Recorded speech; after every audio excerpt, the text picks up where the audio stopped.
ที่แปลกลิ่นอะไรซึ่งแมงดมดอกสิ่งกลิ่นหอมจำยอมร่วงโรยสู่ดิน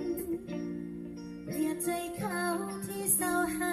เจ้าดอกไม้บอกทันตั้งหลักเคยบอกกันวันนี้เพิ่นบอกลาเจ้าจำลาหากว่าเจ้าใจพังเลคนล้อเล่สิไปเสียได้เหตุหยังแค่เหี่ยวเช้าตาเจ้ายังแตกช่อไม้เบ่งบานอีกครั้งจำปายังคุณกลิ่นหอมไปกลุ่มป่าดอกจำปาในบ้านที่ต้นแต่ชอ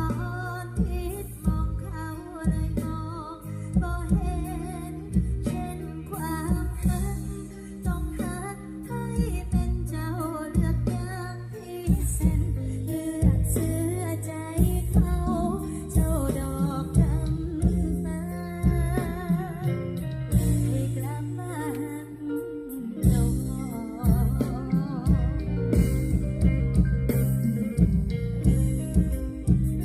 ก่อนที่จะไปสนุกสนาน